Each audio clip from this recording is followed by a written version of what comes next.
Good morning, my loving children. How are you? I hope you are fine and I also fine. Today I teach you moral. So let's start chapter number 1. Okay? This is your moral science book. Rise and Shine, a book of moral value. So let's start chapter number 1. Pray to God. God has made us in His likeness. It is our duty to pray Him. In prayer, we praise God. We show our feeling of requests and thanks in prayer. God listens to our prayer and blesses us with His grace. Through prayer, we are able to hear what God says to us. Prayer is a talk between human and God. Let us chant some lines to thank God in the form of a prayer. परमेश्वर ने हमें समानता में बनाया है, उसका गुणगान करना हमारा कर्तव्य है। प्रार्थना में हम भगवान की स्तुति करते हैं। हम प्रार्थना में अपने अनुरोध और धन्यवाद की भावना दिखाते हैं। परमेश्वर हमारी बात को सुनता है और हमें अपना आशीर्वाद प्रदान करता है। प्रार्थना के माध्यम से हम यह सुन पाते हैं कि परमेश्वर हमसे क्या कहता है। प्रार्थना मानव और ईश्वर की बातचीत है। आइए हम प्रार्थना के रूप में भगवान को धन्यवाद देने के लिए कुछ पंक्तियों का जप करें। So read this poem. All things bright and beautiful, सभी चीज़ें उज्जवल और सुंदर हैं। All creators great and small, सभी चीज़ें महान और छोटी हैं। All things wise and wonderful, सभी चीज़ें बुद्धिमान और अद्भुत हैं। Each little flower that open, प्रत्येक छोटा फूल जो खिलता है। Each little bird that sing, प्रत्येक छोटा पक्षी जो गाता है। He made their glowing colours, उसने अपने चमकते हुए रंग बनाए। And he made their wings, और अपने पंख भी बनाए।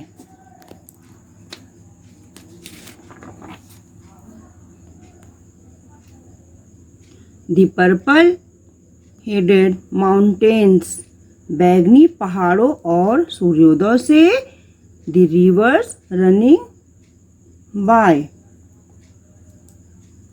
चलने वाली नदियाँ। The sunset and the sunrise, the brightens up to the sky, बैगनी पहाड़ों, सूर्य और सूर्योदय से चलने वाली नदियाँ बनाई जो आकाश तक चमकती हैं। The cold wind in the morning, the pleasant summer sun and the ripe fruits in the garden, he made them all, सुबह की ठंडी हवा, सुखद गर्मी का सूरज एंड बगीचे में पके हुए फल, उसने उन सभी चीज़ों को बनाया है। किसने बनाया है? ईश्वर ने इन सभी चीज़ों को बनाया है। God is creator of everything, ईश्वर ही सब कुछ का निर्माता है। Okay, so children learn your poem and 2 times learn a poem. Pray to God 2 times learn करिए एंड अपनी नोटबुक में राइट करिए। Okay, goodbye children, have a nice day. children, how are you? I hope you are fine and I also fine. Today I will teach you computer. Okay? A smart machine. Chapter 1 computer and smart machine, ये आपका chapter 1 है, computer के बारे में है कि वो किस तरीके से स्मार्ट मशीन है। पहले तो आप लोगों से ये पूछेंगे कि आप इसको आइडेंटिफाई आसानी से कर लोगे, क्योंकि लास्ट ईयर आपने पढ़ा हुआ है already. This is monitor, just like a TV, and mouse, not a real mouse, only device, mouse. CPU, the brain of the computer, you know very well. And this keyboard. Keyboard has many keys: alphabetical keys, numerical keys, delete button, and space bar, enter key, and right button, left button. So many buttons in there. Okay? ये आपका smart machine, ये unit है। Unit means family, जैसे हम लोगों की दादा दादी, मम्मी पापा, भाई बहन, एक परिवार होता है, उसी तरीके से ये इसका परिवार है। Monitor, mouse, CPU and keyboard. और ये किस तरीके से स्मार्ट मशीन है वो मैं आपको बताऊंगी। सबसे पहले तो आप ये जान लीजिए, ये आपकी न्यू बुक है, डिजिटल वर्ल्ड पार्ट 2। इंटरेस्टिंग है आपके लिए, आप पढ़ेंगे आपको बहुत अच्छी लगेगी। I open it and chapter number 1। Chapter number 1, computer is an electronic device. सबसे पहले तो आप जानते हैं इलेक्ट्रिक से ही चलता है ये कंप्यूटर, इसमें कोई और सिस्टम तो है नहीं चलेगा। It is used many places, ये बहुत सी जगह पे यूज होता है। बैंक है, स्कूल है, ऑफिस है, एयरपोर्ट है, टिकट बुक करने के लिए कहीं भी है, हॉस्पिटल में है बिल बनाने के लिए, शॉप पे है बिल बनाने के लिए, बहुत तरीके से। और ये बहुत जल्दी और आसानी से वर्क कर देता है।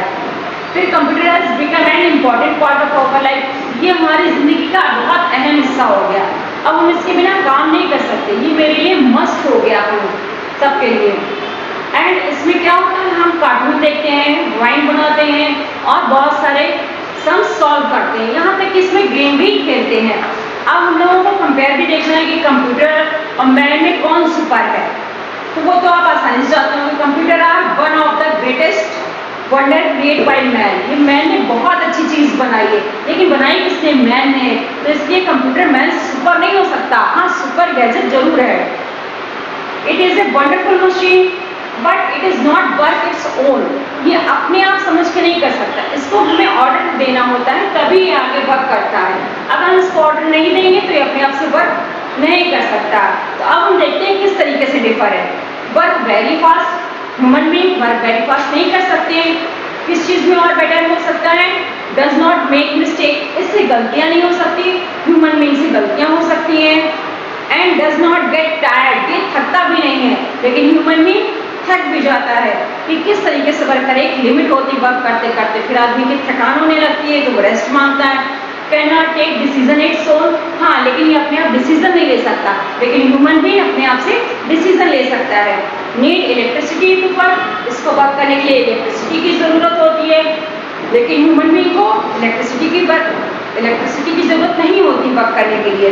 Can do work again and again, it is never bore, ये वर्क बार बार कर सकता है, इसको बोरियत नहीं होगी। लेकिन एक ह्यूमन बीइंग को वर्क करते करते, एक ही वर्क को बार बार करते करते बोरियत लगने लगेगी, कुछ चेंज चाहिए। Now you are thinking the computer is better than man. आप लोगों की बातें सुन के सोचने लगे होंगे कि कंप्यूटर ही बेस्ट है, ह्यूमन बीइंग इतनी बेस्ट नहीं है। But as we know the computer is made by man, ये तो आप जानते हैं कि कंप्यूटर को मनुष्य ने ही बनाया है, इसलिए मनुष्य ही सबसे ज्यादा बेटर है। A computer can not dance, smell, get energy और लाफ। कंप्यूटर डांस नहीं कर सकता, एनर्जी नहीं होगी उसके अंदर, स्मेल नहीं महसूस कर सकता, गुस्सा और हंस नहीं सकता है। A man can dance, smell, get energy और लाफ। मैन ये सब कुछ कर सकता है आसानी से। A computer can not image anything, a man can images anything. Computer अपनी तरफ से कुछ सोच नहीं सकता, कुछ कल्पना नहीं कर सकता, लेकिन ह्यूमन भी अपनी तरफ से सारी कल्पनाएं भी कर सकता है, कुछ अपनी तरफ से डिसाइड नहीं कर सकता। अब बाहर पानी बरस रहा है, वो तो नहीं सोच सकता कि मुझे छाता लेकर जाना है कि नहीं जाना, लेकिन एक ह्यूमन बीइंग जानता है कि बारिश हो रही तो हमें अम्ब्रेला लेके ही बाहर जाना है, जिससे हम उससे बच सकते हैं। अच्छा, अब आपको बताती हूँ कितने तरीके के टाइप ऑफ कंप्यूटर कितने तरीके के हो सकते हैं, हर साइज में है और अच्छी शेप में है। सबसे पहले आता है आपका डेस्कटॉप, लाइक दिस। डेस्कटॉप तो इसी तरीके का होता है, उसमें कई पार्ट होते हैं जो कि एक डेस्क पे ही उसको हम रख सकते हैं, उसको कैरी नहीं कर सकते। एंड नेक्स्ट है लैपटॉप, ये आसानी से कैरी किया जा सकता है, स्मॉल कंप्यूटर है that can be kept on lap, ये अपनी गोद पे रख सकते हैं, इसलिए इसे लैपटॉप कहते हैं। लैप मीन्स होती है गोद। फिर tablet PC, tablet PC is a small mobile computer, ये बहुत मोबाइल की टाइप का ही कंप्यूटर होता है। It is about the size of a thin text book, जैसे आपकी टेक्स्ट बुक होती है उसी तरीके का थिन, उतने ही पतला होता है। इसको कैरी करना भी आसान होता है और इसमें नो बैटरी भी नहीं चाहिए होती क्योंकि ऑलरेडी ये इलेक्ट्रॉनिक डिवाइस है। फिर palm top, palm मीन्स होती है हथेली, हथेली में जो आ जाए वो वैसा कंप्यूटर छोटा सा, इसलिए ये कितने हो गए, 4 टाइप्स के हो गए, desktop, laptop, tablet PC and palm top। तो ये आपका चैप्टर नंबर 1 हुआ। अब मैंने आपको डिफाइन तो कर ही दिया है, अब आप इसकी एक्सरसाइज नंबर 1 में A, B, C and D, ये आप इसको रीड करके बुक में फिल करेंगे एंड नेक्स्ट टाइम मैं आपको इसका वर्क भेजूंगी जो इंटरलीव कॉपी में आपको करना होगा न्यू नोटबुक में, उसको आप बिल्कुल एज इट इज करेंगे जैसे मैं इंस्ट्रक्शन दूंगी। Okay, bye.